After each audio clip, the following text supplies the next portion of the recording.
Hi, this is Stuart Talley. I'm the partner here at Kershaw Talley, responsible for the Stryker Rejuvenate cases. The reason we're doing this video today is to provide some information about the statute of limitations. We've been receiving lots of phone calls from people all over the country asking about what they need to be concerned with respect to the statute of limitations in these Stryker Rejuvenate and ABG2 cases. Unfortunately, there's really no clear-cut answer on when the statute of limitations runs or doesn't run. And as background, the statute of limitations is the time period with respect to when you have to file a lawsuit after you've been injured. The law is different in different states. Most states it's 2 years from when you reasonably suspect that you've been injured by a product. The problem is many times determining when that start date is. When does it start to run? Does it start to run the date your hips put in? Does it start to run the date you first have pain? It could start to run on the date that you received a recall notice. It could start to run from the date that the surgeon tells you you have tissue damage, you need revision surgery. So there's all these different dates. And many times you don't know what the actual start date is until a jury tells you at trial. So the safest thing to do is to file your case as soon as possible. And what's interesting about the Stryker cases is that I have been telling people to file cases even if they haven't had any injury yet, even if their doctor has not told them to have their hip replaced yet.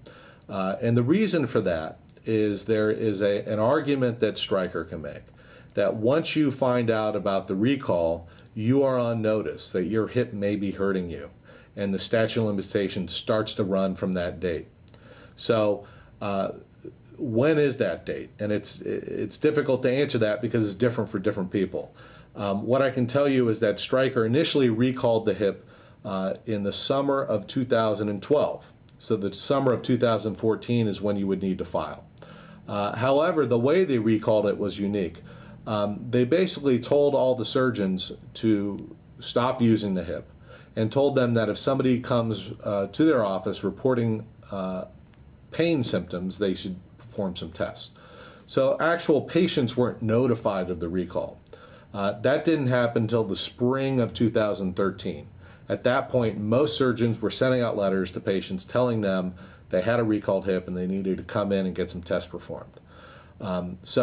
If you received your recall notice in the spring of 2013, probably a safe assumption is that you need to file a case by the spring of 2015. The safest approach would be to use that very first recall date, which is the summer of 2014. But in any event, it's very important to call an attorney right away so that your rights are protected. Even if you haven't had revision surgery, even if your doctor tells you you have nothing to worry about, you need to get a case on file because there's a chance that if something bad happens a year or two from now, Stryker can get your case dismissed. Call us.